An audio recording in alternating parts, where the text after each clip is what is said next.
अरे थांब धरू नको.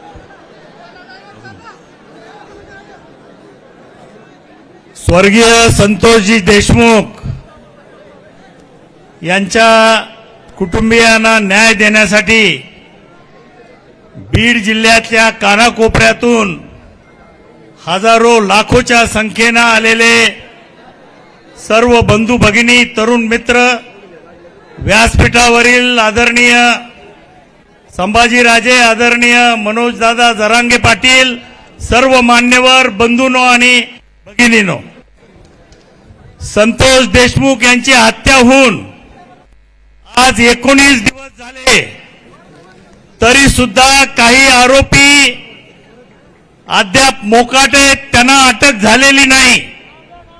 खंडणीतल्या आरोपी वाल्मिक कराड याला सुद्धा अटक झालेली नाही. या निमित्तानं मला एवढंच सांगायचंय की गेल्या 5 वर्षामध्ये 4 वर्ष धनंजय मुंडे या जिल्ह्याचे पालकमंत्री होते.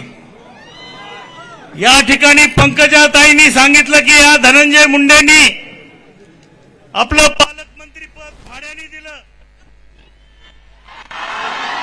कोणाला दिलं? वाल्मिक कराडला दिलं. एक घटनाबाह्य सत्ता केंद्र आणि पालकमंत्र्याचे सगळे अधिकार मिळाल्यानंतर यांनी पोलीस प्रशासनावर आणि संपूर्ण प्रशासनावर आपली जरब बसवली. सर्वांना एकच ऑडिओ चालू येते. फोन करून पोलीस स्टेशनला सांगायचं की ह्याला उचला, वायर टाईट असेल एखादं वायर 307 मध्ये अडकवा, 302 मध्ये अडकवा.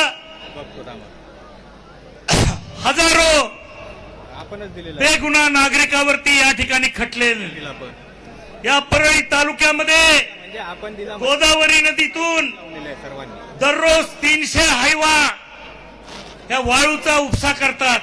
कोणाच्या आहेत ह्या हवा? आणि म्हणून या ठिकाणी या सर्व गोष्टीला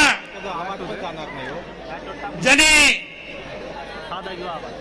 या वाल्मिक कराडच्या पाठीमागे आपली शक्ती उभी केली ते धनंजय मुंडे मंत्रिमंडळामध्ये असल्यास या केसमध्ये कोणालाही न्यायाची अपेक्षा नाही.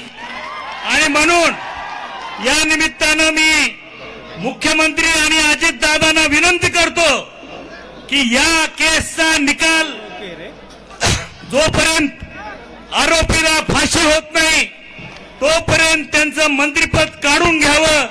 एक निपक्षपातीपणे हा तपास झाला पाहिजे ही बीड जिल्ह्यातल्या सर्वसामान्य माणसाची मागणी आहे. आणि मला आपल्याला सगळ्यांनाच विनंती करायची आहे की आजचा मोर्चा हे आपलं पहिलं पाऊल आहे. आणि न्याय जर मिळाला नाही तर याच्यापेक्षा सुद्धा अतिशय कडक आणि मोठं आंदोलन या देशमुख कुटुंबियांना न्याय देण्यासाठी आपल्याला करावं लागणार आहे. मी दुसरी विनंती करणार आहे, आम्ही माजलगाव तालुक्यातील सर्व राजकीय पक्षाच्या कार्यकर्त्यांनी एकत्रित येऊन जवळजवळ 40 लाख रुपयाचा निधी येत्या 4 तारखेला आम्ही मस्साजोगला जाऊन या कुटुंबियाच्या स्वाधीन करणार आहोत.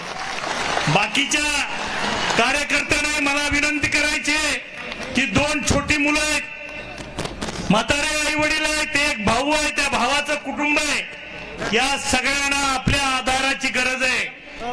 संतोष देशमुखचं कुटुंब हे प्रत्येकाने समजलं पाहिजे की माझं कुटुंब आहे आणि त्याला मदतीची गरज असताना आपल्या सर्वांना मला विनंती करायची आहे की जी काही मदत आपल्या हातून घडेल ती या कुटुंबियाला आपण सर्वांनी करावी. धन्यवाद. जय हिंद, जय महाराष्ट्र.